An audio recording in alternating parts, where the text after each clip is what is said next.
Simoni, gracias por visitarnos.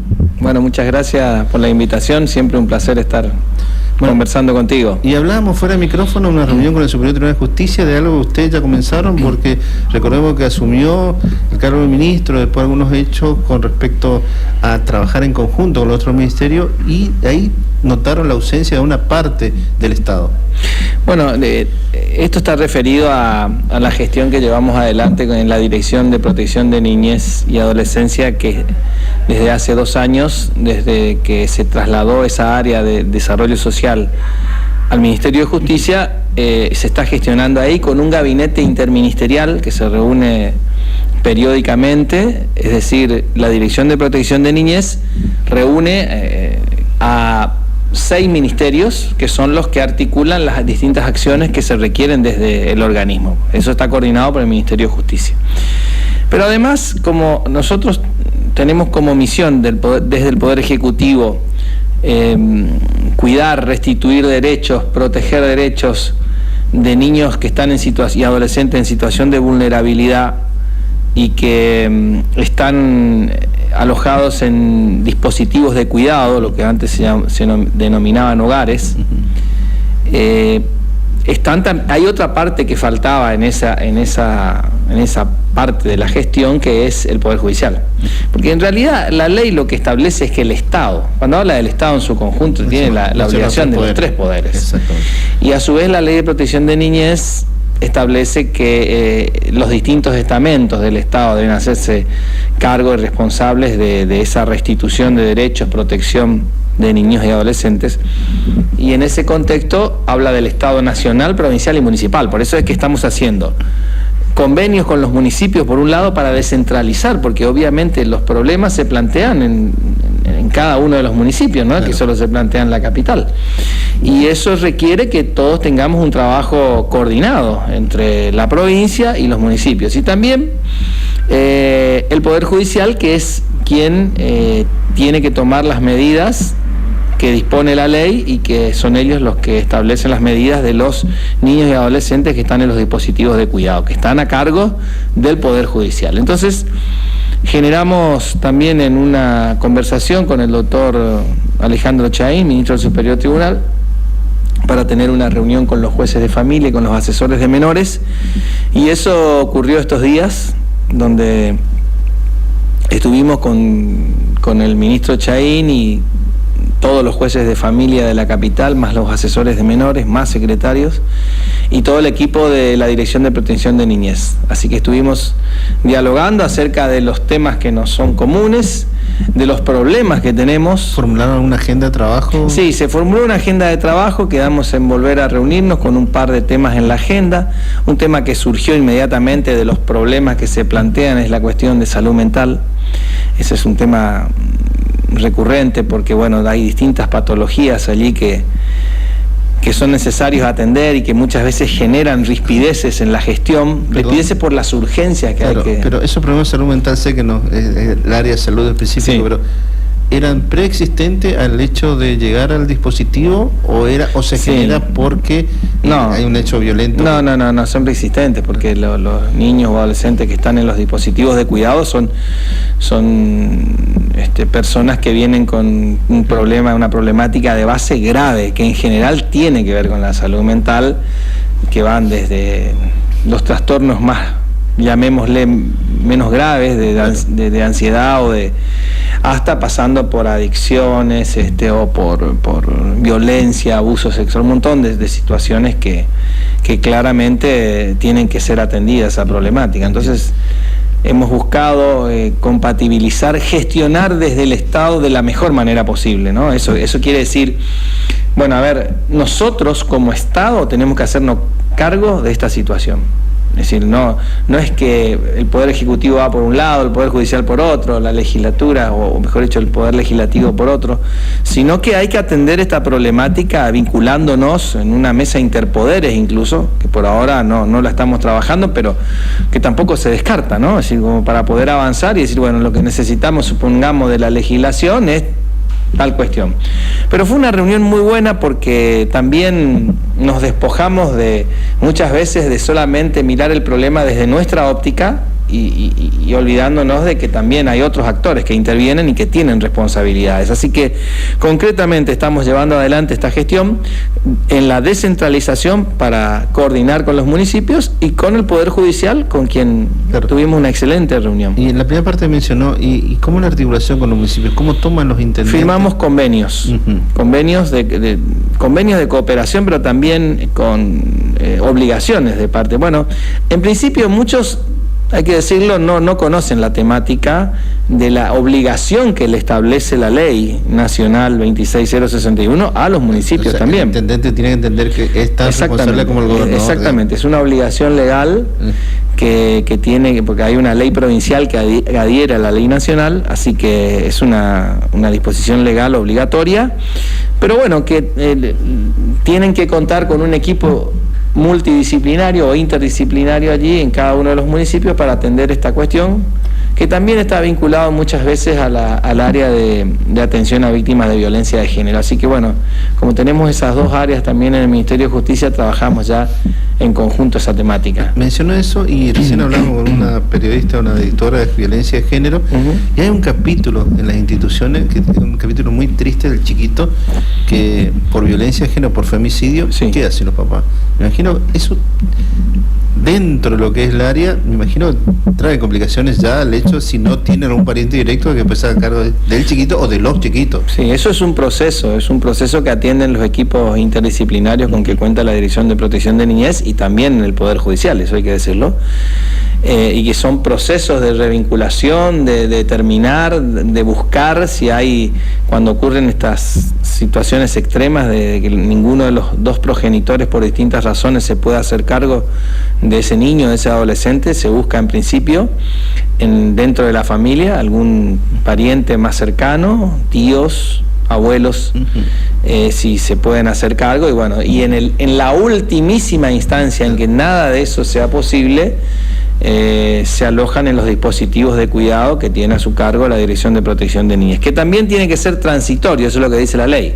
En principio tiene que ser transitorio para que inmediatamente, si no hay posibilidad de retornarlos a su hogar, que estén en situación de adoptabilidad, ¿no?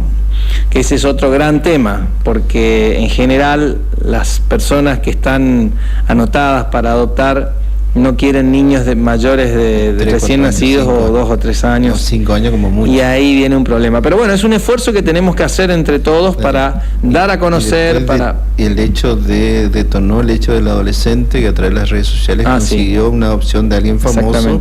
Y eso fue una explosión. Ahora todos los chicos utilizan las redes sociales pidiendo... Sí, eso fue en principio, vamos a llamar polémico si se quiere, porque hubieron opiniones encontradas, a favor y en contra, pero yo tengo que decirlo y lo reconocí, se lo dije a la propia juez, a la doctora Macarrein, que ella consiguió un resultado positivo.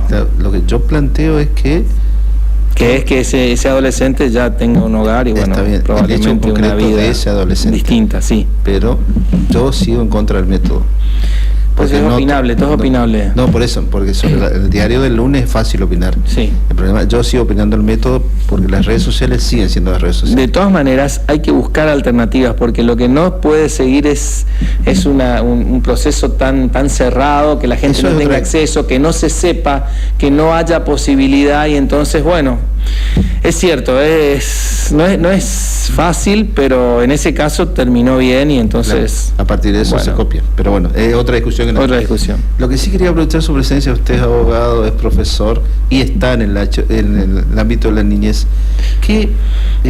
¿Cómo tomó o qué opinión le merece el hecho de que se está debatiendo nuevamente bajar el grado de la imputabilidad? Bueno, ese es un debate que se recrudece cada tanto, vinculado a situaciones graves que se producen. Yo entiendo que esta última vez fue, entre otras, cuando el crimen del playero de estacionamiento en Rosario, que fue asesinado por un menor de 15 años. Yo creo que la baja de la imputabilidad no es una medida que por sí misma resuelva el problema de la violencia en los menores en conflicto con la ley penal, como se denomina. Pero sí hay que abordarlo incluyendo también otras herramientas. Uno puede decir, bueno, vamos a bajar la imputabilidad, porque si vamos al caso, si hoy se puede votar a partir de los 16 años, que se supone ya que una persona, en este caso un joven, ya tiene la suficiente capacidad como para discernir y votar a un presidente de la nación, a un gobernador o a cualquier cargo público electivo, también es razonable que también se hagan cargo de situaciones donde se produce un hecho tan grave como quitar la vida a otra persona, que eso lo podemos hasta desde que uno tiene uso de razón ya distingue qué es bueno y qué es malo, y una cosa tan grave como atentar contra la vida de otra persona, no me parece que tenga que estar fuera del debate de ver si bajamos la imputabilidad. Después viene, ¿a qué edad bajamos? ¿A los 16? ¿A los 14? ¿A los 12? Vamos a llegar a... Bueno. Y después está la otra gran pregunta, ¿qué hacemos con el menor detenido? Bueno, es que en realidad lo que hay que ver es analizar una situación mucho más amplia, porque ahí está la Convención de los Derechos del Niño, hay una serie de normas protectoras de la Constitución, y alguien me va a decir, pero los derechos de la víctima, está claro que los derechos de la víctima, por supuesto que no pueden ser descartados, porque los derechos no se anulan entre sí, claro. Los derechos no se anulan entre sí, sino que hay que determinar. Si un menor en conflicto con la ley penal delinque, bueno, ¿por qué delinque? ¿Qué es lo que lo lleva a eso? Porque detrás de eso hay algún mayor. Hay mayores, sin duda, siempre, y más ahí en ese lugar donde se produjo ese hecho en Rosario, donde... Es decir, concretamente es una problemática compleja que por sí sola la baja de imputabilidad no va a resolver el problema, que sí hay que abordarlo, eso es lo que yo opino, que sí hay que abordarlo, pero tampoco me animaría a decir, te diría en principio que no es descabellado que un menor de 16 años, por ejemplo, no pueda ser responsable de sus actos, ya que puede elegir. Ahora, de ahí a que uno pueda plantear que con eso se resuelve el problema, estoy seguro que no únicamente con eso. La experiencia indica que, yo recuerdo, todos recordamos cuando ocurrió el grave secuestro y posterior asesinato de Bloomberg, y fue una indignación en la sociedad que llevó a modificar el Código Penal, sí, y a endurecer las penas. Y varias leyes. Sí. Que fueron cayendo por el Constitucional. Y los hechos se fueron sucediendo, no digo con esa gravedad, pero insisto con algo, una legislación por sí misma no cambia, hay que ver de qué manera se actúa, hay que ver de qué manera se pueden también llevar adelante políticas públicas con otras herramientas. Pero digo una cosa, estoy a favor de que la ley se cumpla, estoy a favor del derecho de las víctimas, y estoy a favor de que se tenga una mirada como tiene que ser para que las disposiciones del Código Penal se cumplan. Estoy a favor de revisar si podemos bajar la imputabilidad, sí estoy a favor. Que no sea la única medida, también, es decir, para tener una revisión integral. Pero no hay que tampoco ponerse a pensar que una solución mágica puede llegar solamente con una ley. Y otro tema sensible respecto al menor, el consumo problemático, doctor. Eso es un problema muy grave, que es uno de los principales. ¿Es enfermo o es...? Yo no soy un especialista, pero digo... El Ministerio de Seguridad, tiene una visión que por lo menos supera la mía. Sí, el consumo problemático es uno de los temas que debemos abordar, porque detrás de eso está el narcotráfico. Exactamente, eso me parece. Entonces no pensemos que este es un problemita de ver si se fuma un porro o no, es decir, no es ese el problema es el narcotráfico, que es donde empieza el delito, ¿no? Y nosotros que tenemos una frontera muy amplia y que tenemos lugares donde se produce la droga y sobre todo marihuana, tenemos que tener una fuerte presencia con la coordinación de nación. Yo recuerdo en tiempos que me tocó estar en el Ministerio de Seguridad, había una coordinación con las fuerzas federales, se trabajaban operativos, y yo creo que esa política la está llevando adelante nuevamente la ministra Bullrich, que ya estuvo en ese lugar y que, bueno, con quien me tocó también estar en ese tiempo, donde hay una clara decisión de avanzar con políticas públicas. Creo que hay que enfrenten el narcotráfico. Me parece que una agencia federal sería interesante de lucha contra el narcotráfico. ¿Modelo de la DEA? Sí, tiene que un modelo similar al de la DEA, donde se puedan fortalecer todas las herramientas con que cuenta el Estado para enfrentar este flagelo, porque uno donde va se encuentra con la angustia de una madre, de una familia, porque su hijo ha caído en un consumo problemático que después afecta toda su vida, desde la posibilidad de trabajar o estudiar, también y rayando, claro, con el delito. Y después hay lugares donde se producen hechos delictivos, generalmente hurtos, bueno, en los casos más graves, robos, en donde son los menores los que están en esa, y en los pueblos resulta muy elocuente la indignación de la ciudadanía, que dice, pero todos los días roba, entra y sale, y ahí se produce toda una convulsión. Al tema anterior, el tema de la edad. Entramos al tema de la edad. Entonces, pero yo te diría, hay que ver, porque ahí ya me voy a poner en el lado de la defensa de los niños y adolescentes, y hay que ver, bueno, ¿por qué razón ocurre eso? Si el menor roba para comer, supongamos, porque tiene hambre, porque en la familia no hay, bueno, uno podría tener un enfoque. Si roba porque quiere, no sé, drogarse, consumir. Si roba porque quiere, no sé, tener una zapatilla. Es decir, pero para eso el Estado tiene que tener equipos interdisciplinarios, tiene que hacer un abordaje mucho más integral que solamente tratar de bajar la edad de imputabilidad. El problema es, doctor, desde mi punto de vista, totalmente, esto es lo que percibo. Sí. La sociedad entiende que uno no puede tener todas las cosas que tienen todos los instrumentos. Es decir, porque usted mencionó el tema de la zapatilla, y escuché, esto lo cuento un hecho que me pasó en impulso. Yo estaba comprando, agarraron a una chica menor con una horma de queso. Sí. La chica llamaba a la policía, pero esto es real, ¿eh? Sí. Sabía que no le iba a pasar. Llamaba a la policía y le decía que tengo hambre, no hay listo. Y bueno, si eso es real, es complicado, ¿no? Pero después me contaron, pero eso ella se va ahora, va a venir la hermana, me dice, y va a hacer exactamente lo mismo. Y es una realidad social compleja. Sí, por supuesto que sí. Por supuesto que sí. Y los últimos minutos, doctor, eso está controlando el reloj. Tema político, 6 meses de Milei. Sí. ¿Qué opinión le merece? Del punto de vista político, más. Bueno, Argentina está viviendo un cambio profundo, está intentando tener un cambio profundo que ha puesto a revisar un montón de situaciones a la política, a la gestión política. Pero voy a decir dos cosas. Primero, en general, en lo personal, voy a hablar en lo personal, obviamente. Pero también yo podría hablar desde el punto de vista del partido y hasta del gobierno provincial. Se apoyaron muchas de las disposiciones de cambio que produjo Milei, porque nosotros en su momento, recordemos, íbamos por un cambio.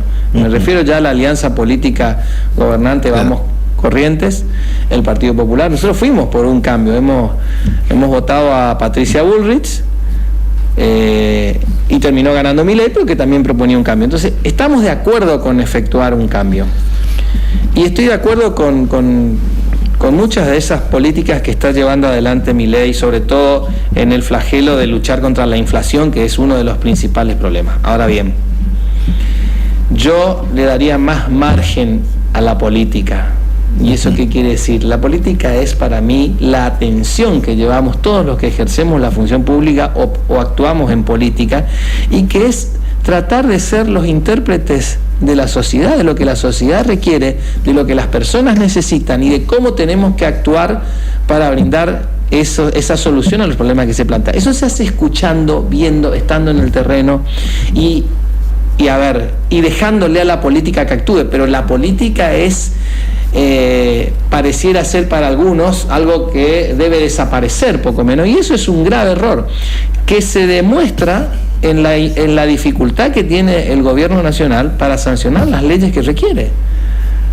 Porque si esto se hubiera planteado quizás en otro marco, no es como muchos quieren plantear, que la casta y todo ese tipo de cosas. Si uno mira lo que pasa en el mundo, ¿qué es lo que ocurre en cualquier democracia en el mundo?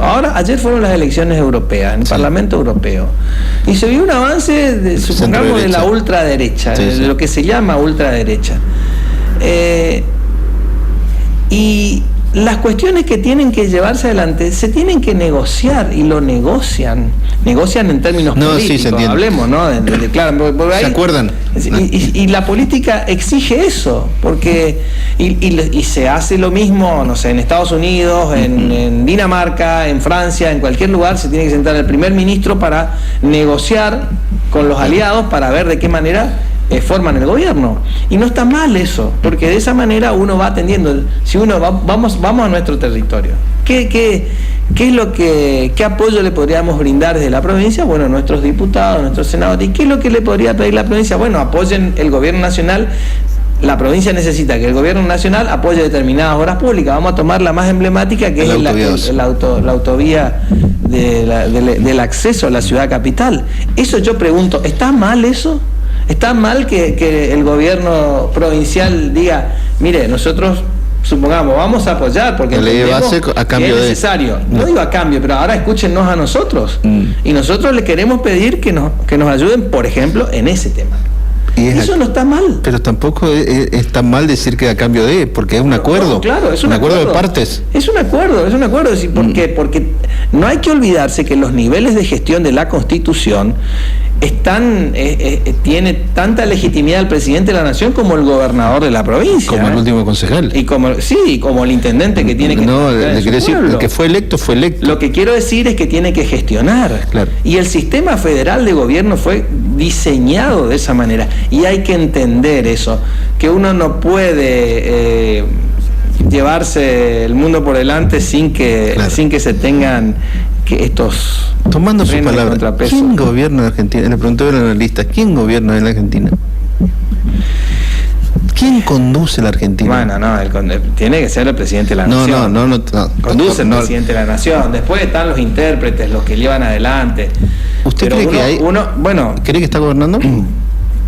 Yo entiendo que a su manera, sí, a su manera. ¿Eso qué quiere decir? Bueno, muchas veces él ha dicho en algunos reportajes que pudimos leer que a él quizás la gestión le aburre, la diaria, ¿no? Entonces, como que siente que él está para resolver los grandes problemas, por ejemplo, la economía, concentrado en la economía, pero detrás de eso hay gente que nuestro problema, pero se mete en la interna de España.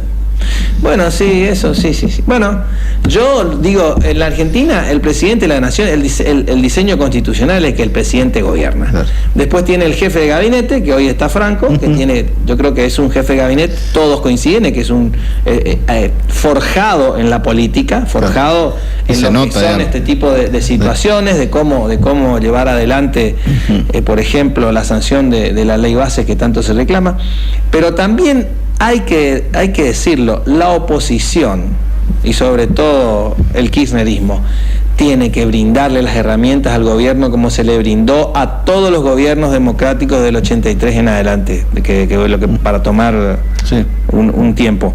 Es decir, si ganó, tiene legitimidad, ha tenido el respaldo de la ciudadanía, ¿cómo es posible que se le sigan negando las herramientas que requiere? Después tendrá la responsabilidad y tendrá que exhibirse los resultados dentro de un año y medio cuando haya elecciones legislativas de medio término. Entiendo. Y lo último, ¿está crujiendo la alianza Vamos Corrientes? No, para nada, no. Ese tema de la prensa, ¿no? No, yo no digo que sea de la prensa, pero en una alianza tan grande, donde hay tantos partidos, donde hay personas, gente que tiene aspiraciones, no sé... Todos los que estamos en política tenemos aspiraciones. Entonces yo no diría, después otra cosa es el timing, como dicen los ingleses, es decir, el tiempo en el que uno tiene que exponer o plantear, pero yo digo, lo que veo es lo siguiente: hay un líder político de esta alianza Vamos Corrientes, que es el gobernador Gustavo Valdés. Eso es innegable. Sí, hasta ahí sí. Luego estamos los partidos que acompañamos y los funcionarios, los partidos que acompañamos, Sí. que tenemos que entender que la discusión que se viene para la Argentina y para Corrientes es lo que vamos a hacer hacia adelante. Es gestionar de acuerdo con lo que hoy el presidente Milei, por un lado, quiere colocar a la Argentina de cara a vincularse al mundo desarrollado, a tener relación con Occidente, con los grandes países, con las grandes democracias. Y Corrientes debe acompañar también una provincia que se vincule fuertemente a la producción, a lo que podamos tener como ventajas desde el punto de vista de la provincia, y eso a su vez tener una visión hacia el mundo, y el gobernador lo está haciendo. Mirá, ahora está regresando de ¿No se adelantó, un viaje. ¿No se adelantó esa discusión, usted cree? ¿Mucho a diferencia de otras elecciones? Bueno, por eso te decía al comienzo, una cosa es el timing que uno tiene que tener, pero te digo una cosa, no veo ningún proyecto que vaya a discutir el liderazgo de Valdés, ni la gestión de este gobierno, que por supuesto, como cualquier gobierno, podrá tener aciertos y también podrá tener errores, pero tiene la aceptación de la ciudadanía hasta ahora, el acompañamiento de la ciudadanía, y creo que eso hay que entender. No podemos tener la necedad de ser solamente mirarnos a nosotros mismos y decir, no, quiero ser yo quiero ser gobernador. Preguntás a mí, ¿yo quiero ser gobernador? Yo te voy a decir sí. Y yo te voy a decir que sí. Ahora, ¿puedo serlo? Y no sé si alguna vez, pero en un contexto donde primero tiene que haber un proyecto, gente que apoye. No te voy a decir nunca, yo quiero ser gobernador, y te voy a decir, ¿querés sumarte vos, Raúl? Bueno, eso me parece que no puede ser. Y ¿No le preguntaron todavía a usted? Entonces, por ahí, bueno, no quiero ser... No, doctor, no vamos. Pero un ejemplo nada más, ¿no? Pero quedó, yo quiero ser gobernador. No. O sea, yo actúo en política, ¿no? Y si vos me decís, ¿vos querés ser presidente de la nación? También te voy a decir que sí. Doctor, gracias por su presencia. Bueno. Hasta acá el ministro de Justicia, Juan José López Simoni. Música, tan de volvemos. La novedad no tiene sabor, color ni